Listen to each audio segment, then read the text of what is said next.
ओंकारबिंदु संयुक्तं नित्यं ध्यायन्ति योगिनः कामदं मोक्षदं चैव ओंकाराय नमो नमः। ओंकाराय नमो नमः। ओंकाराय नमो नमः।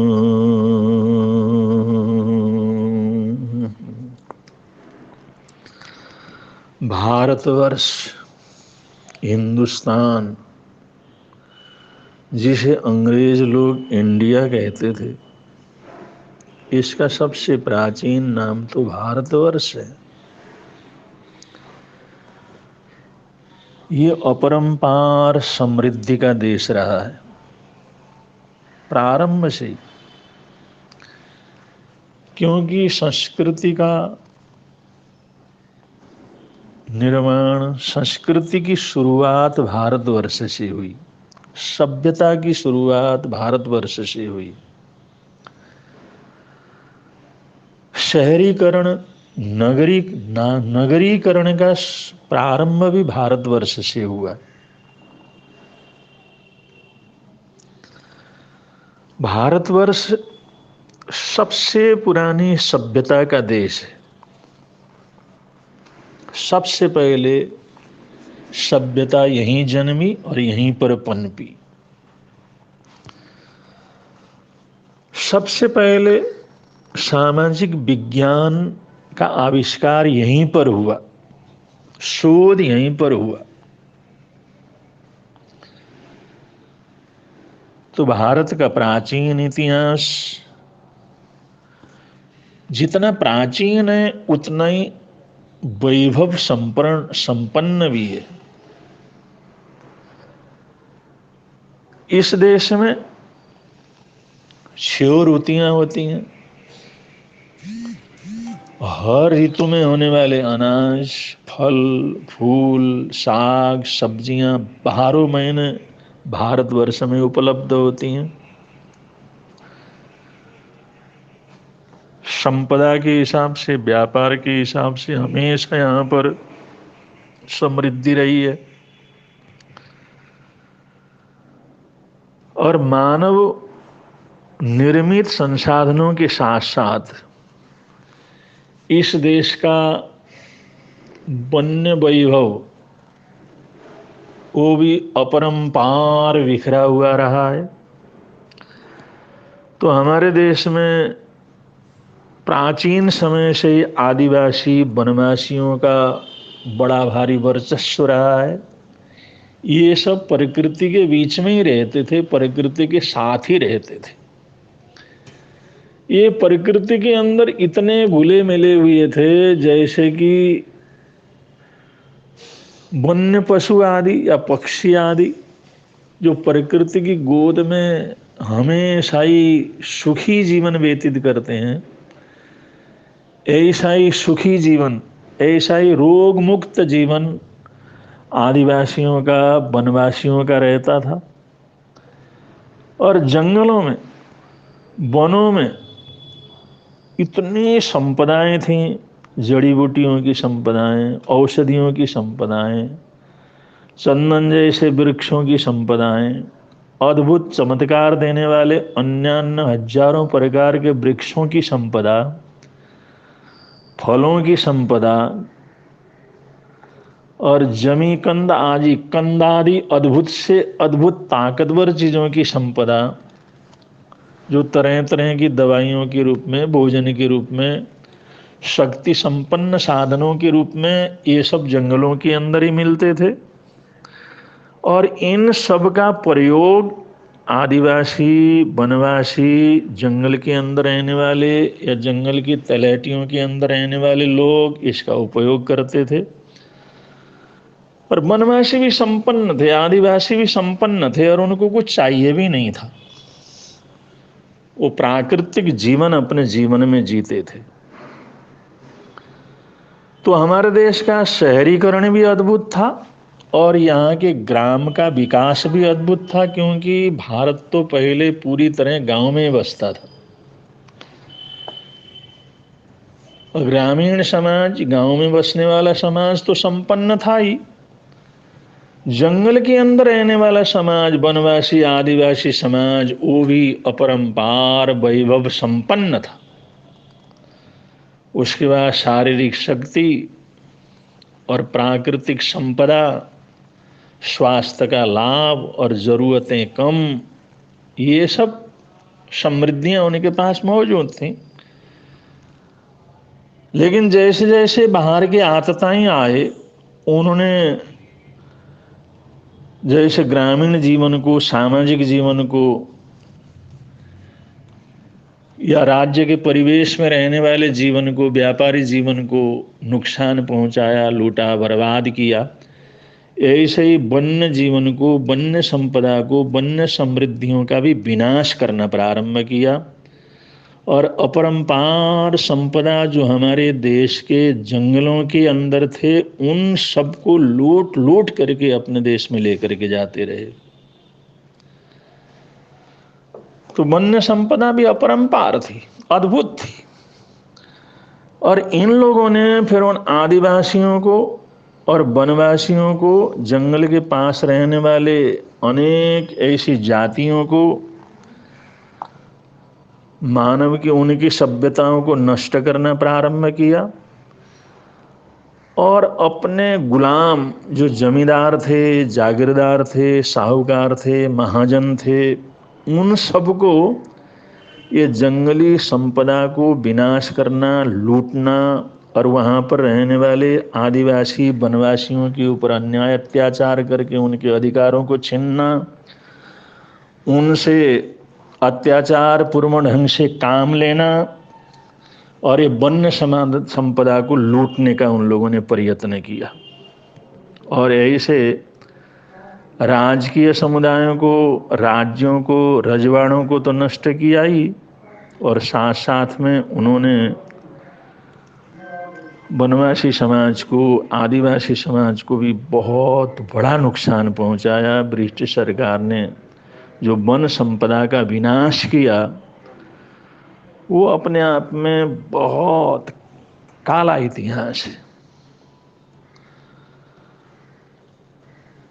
अब इनके गुलाम रहने के कारण, इनके अज्ञान अत्याचारों के कारण पढ़ाई लिखाई वगैरह तो होने देते नहीं थे, सभ्यता तो पहुंचने देते नहीं थे। वो पहले से वो वनवासी लोग थे, लेकिन उनको गुलाम बना करके, उनके साथ अन्याय अत्याचार करके जो उनको लूटा, समाप्त किया, भूखमरी वहाँ पर शुरू करवा दी।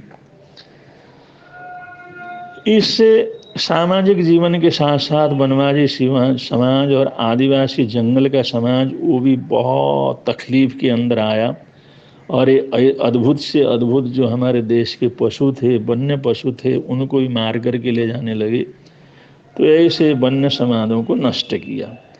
ऐसे समय में एक समाज के सोच बन करके, समाज के संरक्षक बन करके, समाज के मार्गदर्शक बन करके, समाज की सुरक्षा बन करके श्रीमान बिरसा मुंडे वो जो है प्रकट हुए। और इन्होंने जैसे जैसे बचपन में इन्होंने ये सोचा कि हमारा ये वनवासी जीवन है, ये हमारा आदिवासी जीवन है, ये बहुत बुरी तरह से अन्याय और अत्याचारों के अंतर्गत है, तो इनको मुक्त करना बहुत आवश्यक है। तो उन्होंने फिर शिक्षा के महत्व को, ज्ञान के महत्व को, समझदारी को, एकता को, संगठित होने की प्रवृत्ति को, इसको मूल्य देना प्रारंभ किया। और उसके लिए जो तरह तरह के अंधविश्वास, तरह तरह के जादू टोना, भूत प्रेत, ऐसे अंधविश्वास से भरा हुआ समाज था, उसके अंदर थोड़ी जागृति लानी प्रारंभ की। तरह तरह की कुप्रथाएं इन लोगों के अंदर थी, इतनी कुप्रथाएं थी, इतनी कुप्रथाएं थी। उन्हीं कुप्रथाओं को इन लोगों ने ज़्यादा महत्व दिया। उनको ज्ञान से, जानकारी से, विज्ञान से, समझ से दूर रखने के लिए, तो इससे उस समाज के हित के लिए बिरसा मुंडा आगे आए। और आज बिरसा मुंडा को एक भगवान के रूप में उस इलाके के अंदर माना जाता है। बिरसा मुंडा उलीहातू गांव के थे। उनके पिता सुगना मुंडा थे, उनकी माता करमी थी। और बिरसा मुंडा को उनके तेजस्विता को देख करके, उनकी प्रतिभा को देख करके करमी और सुगना, ये उनके जो माता पिता थे, बिरसा मुंडा को पढ़ाना चाहते थे। और बिरसा मुंडा बचपन से ही पढ़ने में बड़ी रुचि रखते थे। और इस तरह से बिरसा का स्कूलों के अंदर जाना, क्योंकि ईसाइयों ने इन इलाकों के अंदर जो धर्म परिवर्तन करने के लिए और सभी वनवासी और आदिवासी लोगों को ईसाई बनाने के लिए उन्होंने स्कूल और ऐसे कुछ संस्थाएं वगैरह जंगल के अंदर खुला हुआ था। तो उस समय बिरसा का स्कूल जाना ये बड़ी चौंकाने वाली घटना थी, क्योंकि इस समाज के अंदर ये विश्वास हो गया था, पढ़ने वाला, पढ़ाई करने वाला ये अन्यायी हो जाता है, कौवे के समान हो जाता है, मिथ्यात्वी हो जाता है, झूठ बोलने लग जाता है, अन्याय अत्याचार करने लग जाता है, सांप की तरह जहरीला हो जाता है, जादूगर की तरह दूसरे को नाजोम कहते हैं, नाजोम की तरह, जादूगर की तरह दूसरे को बर्बाद करता है, मतलब दूसरे को गलत रास्ते के ऊपर चलाता है, आदमखोर, कुला के समान होता है, आदमखोर के समान होता है। ऐसा विश्वास उन लोगों के अंदर था। तो इसलिए बिरसा मुंडा को पढ़ने में बड़ी तकलीफ हुई। उनको पढ़ने के लिए जाना तमाम उसी अपने समाज के लिए भी बड़ी परेशानी का काम था। लेकिन उनकी भावना को देखते हुए और पढ़ाई की ज़रूरत को देखते हुए बिरसा मुंडा रांची पहुंचे। और उनकी जो मासी थी, मौसी, उनको पढ़ाई के लिए अपने गांव लेकर के गई। लेकिन उसके मौसा जो थे वो पढ़ाई के विरोधी थे। ये पढ़ाई करने से अन्याय अत्याचारी हो जाते हैं, अपने समाज को ही लूटना प्रारंभ कर देते हैं, ये लोग अंग्रेज़ों के गुलाम हो जाते हैं, उनके इशारे पर काम करते हैं, अपने लोगों को ही लूटते हैं, इसलिए किसी को पढ़ाना नहीं। तो उनको पढ़ाने की बजाय पशु चराने के लिए छोड़ दिया गया। और पशु चराते चराते भी जिस समय वो पढ़ने लगे तो उनको बड़ी भारी तकलीफ होती थी, लोग मारते पीटते थे, परेशान करते थे। तो बिरसा मुंडा बड़ी परेशानी में पड़ गए। उन्होंने बड़जू में किसी तरह से जर्मन ईसाई स्कूल में प्राइमरी के अंदर उन्होंने एडमिशन लिया, किसी तरह से उसके अंदर सफल हो गए। और प्राइमरी स्कूल के अंदर पढ़ाई करने के बाद वो जर्मन ईसाई मिशन के अंतर्गत था। आगे की शिक्षा के लिए वो 3 दिन पैदल चल करके वहाँ से चाईबासा पहुँचे। चाईबासा के अंदर कुछ पढ़ाई के साधन थे। चाईबासा जा करके पढ़ाई वगैरह करना प्रारंभ किया। और उच्च प्राथमिक मिशन स्कूल में पढ़े और दाऊद बिरदापूर्ति के बने रहे, इसी नाम से उनको जाना जाता था वहाँ पर। और उन्होंने अंग्रेज़ों के जो दलाल थे, जमींदार वगैरह या जागीरदार या कोई साहूकार जो वहाँ के बाशिंदों के ऊपर अन्याय अत्याचार करते थे, अंग्रेजों के इशारे पर उनका विरोध करना प्रारंभ किया। जिस समय उनका विरोध करना प्रारंभ किया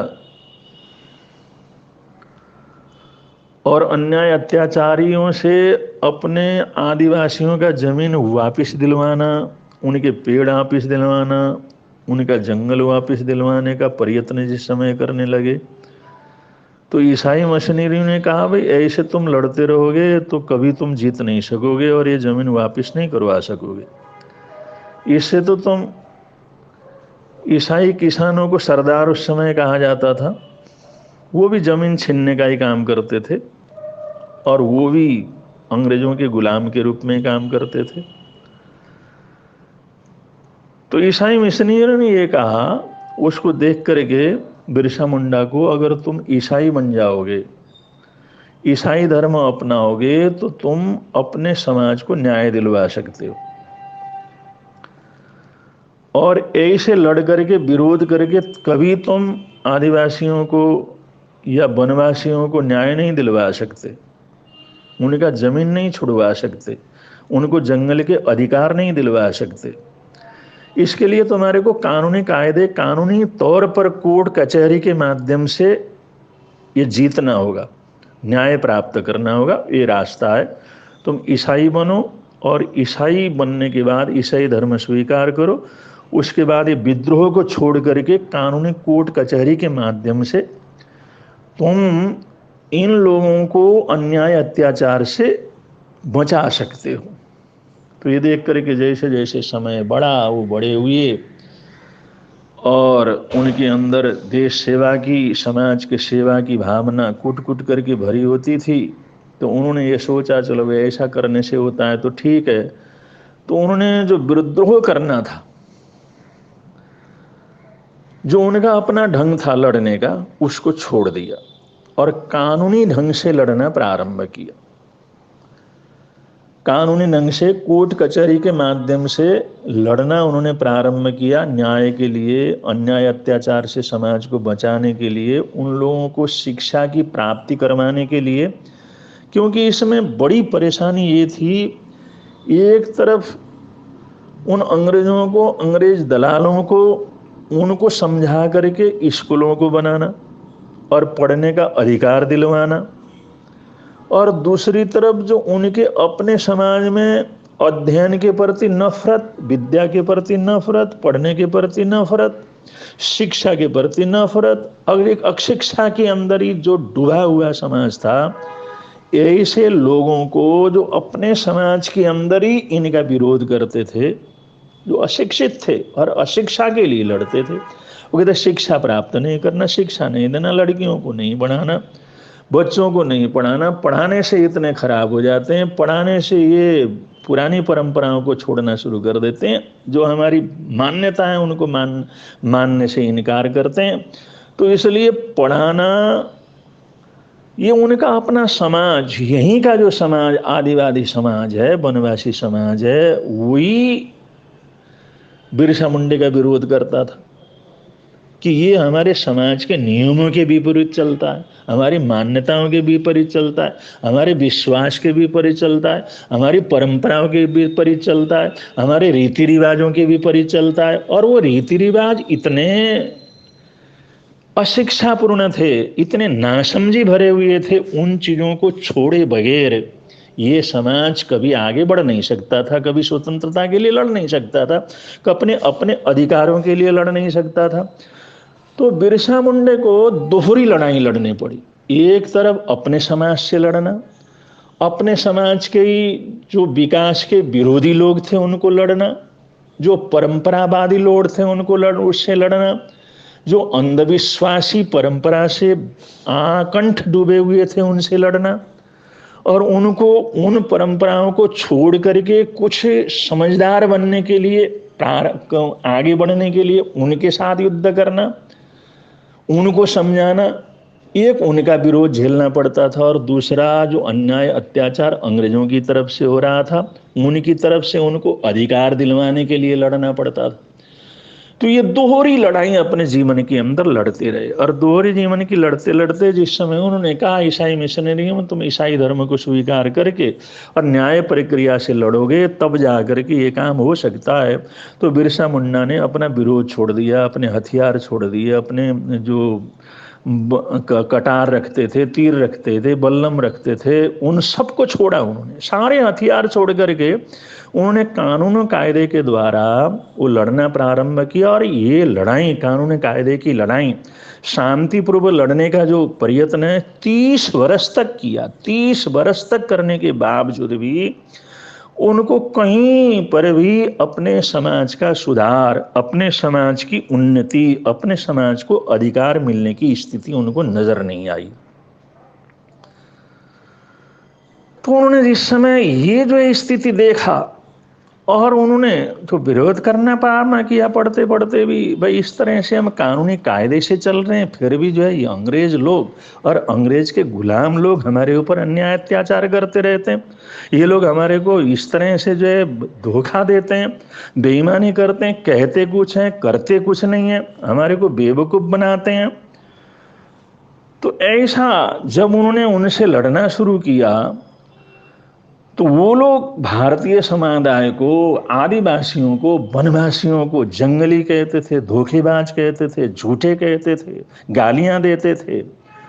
तो इसका विरोध इतना जबरदस्त डट करके उन्होंने विरोध किया, जिसकी वजह से उनको अपने स्कूल से जो पढ़ाई करते करते इन्होंने ये कुछ किया था, लेकिन उसके अंदर से स्कूल से भी उनको निकाल दिया गया, पढ़ाई से भी निकाल दिया गया, उनको पढ़ने की सुविधाएं भी नहीं दी गई, और बड़े मुश्किल से तो उस रास्ते के ऊपर चल रहे थे। तो ईसाई स्कूलों ने, ईसाई मिशनरी स्कूलों ने जिस समय इन्होंने विरोध किया, भाई ये जो अंग्रेज हैं और ईसाई मिशनरी के लोग हैं और ईसाई जो साहूकार हैं, ईसाई जो किसानों की जमीन लेने वाले जो सरदार हैं, वही जमीन छीन रहे हैं, वही आदिवासियों के साथ अन्याय अत्याचार कर रहे हैं, वही वनवासियों को तकलीफ दे रहे हैं। तो ये विरोध शुरू हुआ तो उन्होंने स्कूल से उनको निकाल दिया और उनको पढ़ने की सुविधाएं नहीं दी, और तरह तरह के अन्य अन्याय अत्याचार भी वहां पर चलने लगे। इस तरह का वातावरण बनने के बाद उन्होंने फिर जो विरोध शुरू किया, उन्होंने समझा भाई ये जो विदेशी लोग हैं और उनके दलाल हैं, ये तो हमारे देश के द्रोही हैं, हमारे देश का नाश करने में तुले हुए हैं।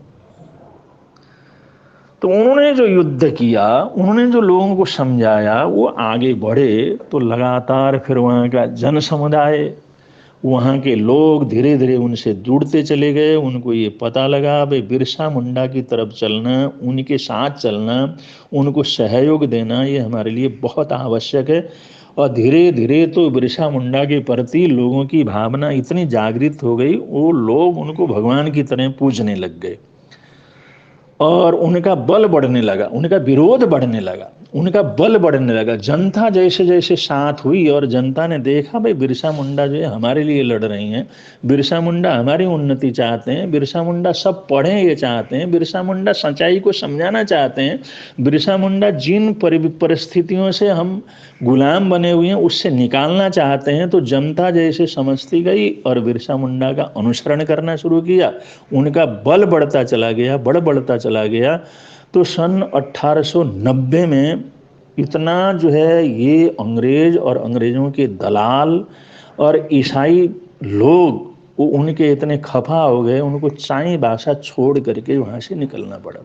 चाई भाषा बड़ा केंद्र था, वहाँ पर काफ़ी समय से रहे थे, बहुत अच्छा चल रहा था, लेकिन चाई भाषा को छोड़ करके उनको निकलना पड़ा।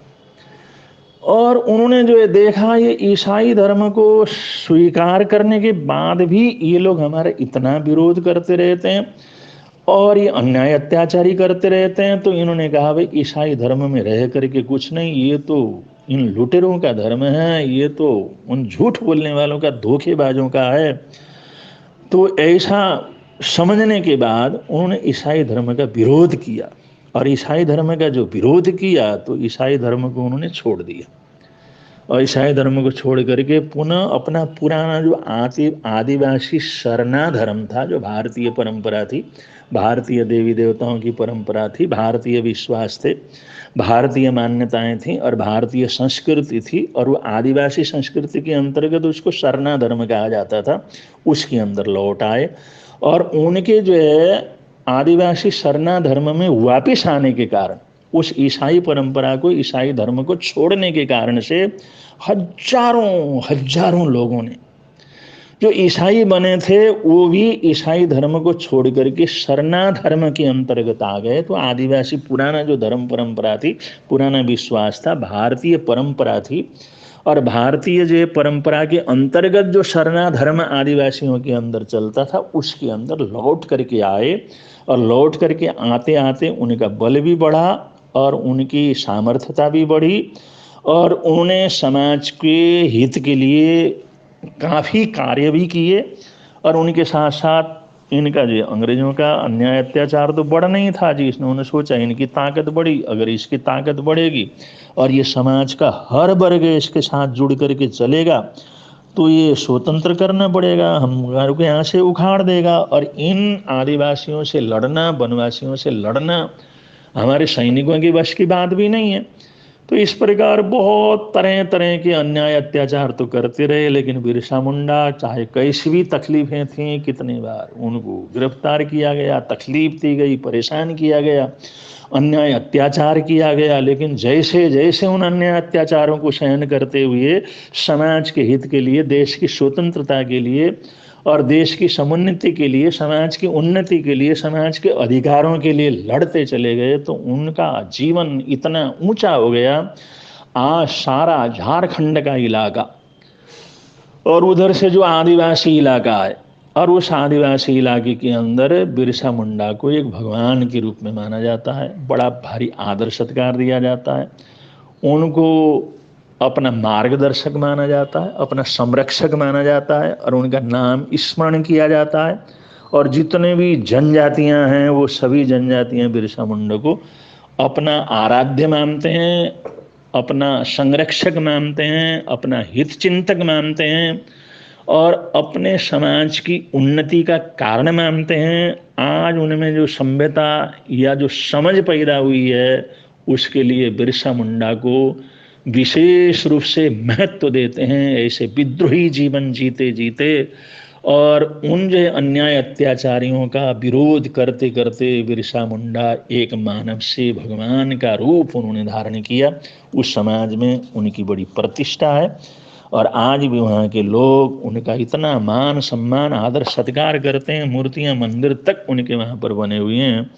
तो जो ही व्यक्ति ऐसे, पता नहीं कितने लोगों ने देश के लिए, देश की समृद्धि के लिए और देश में जनता के हित के लिए और जनता की उन्नति के लिए, उनके अधिकारों को दिलवाने के लिए ऐसे पता नहीं कितने स्वतंत्रता सेनानियों ने काम किया।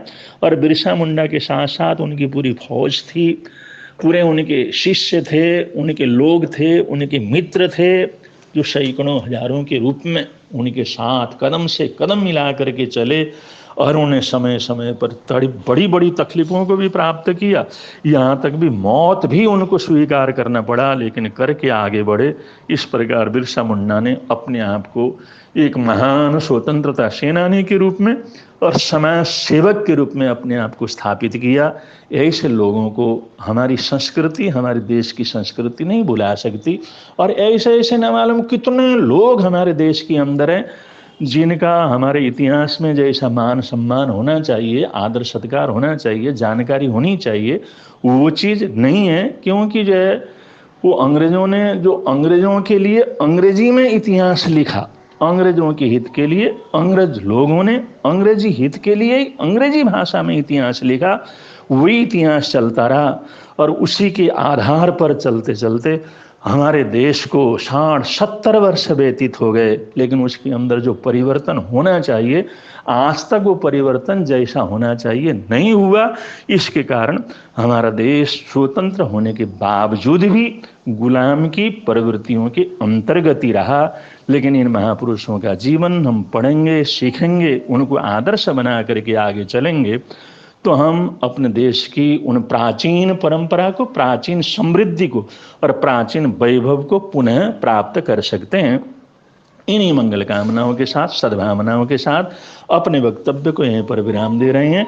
बोलिए भगवान महावीर स्वामी की जय।